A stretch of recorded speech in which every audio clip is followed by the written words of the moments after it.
الفيديو هذايا نداء وزارة الداخلية على المصيبة تخطوار مش ميكرو تطوار.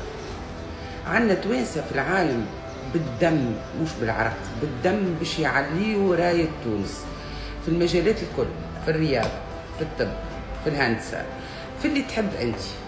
يجيو هذوكم معناتها ما نعرفش اسمه الاشياء، هيك نقولوا الاشياء خاطر اشياء هما يخسروا علينا ربع ساعة، يبداو يلقطوا في شارع الحبيب بورقيبه شكون ماهوش يتكلم بلهجه تونسيه وينقضوا عليه.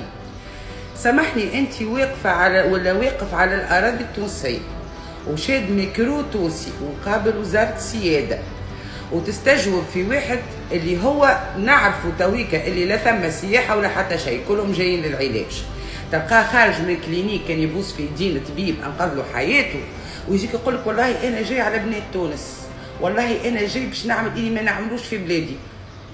انت جاي على العلاج، انت توا عندك زوز فرنك. احنا نعرفوا الوضع العالمي الكل راهو مش كان تونس في ازمه، حتى جيراننا في ازمه زاده، بالكش عايشين في المريخ نحن، بالكش انتم تعرفوا اخبارنا واحنا ما نعرفوش اخباركم. ليه شيء ما يتخبر؟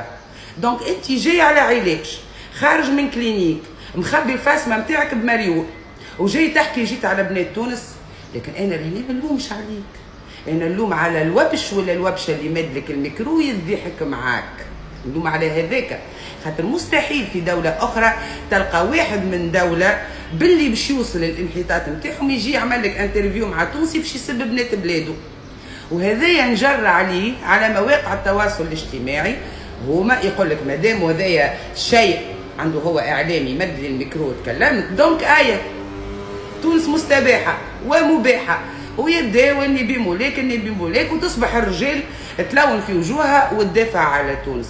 دونك رجاء يا وزاره الداخليه طبقوا القانون، هذوما ناس يلزم ردعهم بالقانون، لا يفهموا بالسب، لا يفهموا بالسياسه، لا يفهموا بالمواعظ، لا يفهموا بالحاله والوضعيه اللي وصلنا لها لا حتى شيء، يفهموا بالقانون. اللي تراوه غادي يدور بميكرو قطوس هكا قري ويلوج ويستاد في الاجانب، نقول طبقوا عليه القانون. خاطر هو ذكر الانعكاسات نتاعو على المواقع التواصل الاجتماعي، يوليو يسبوا في المراه التونسيه وتولي المراه التونسيه باها وعليها، والكل معناها نابع منا فينا.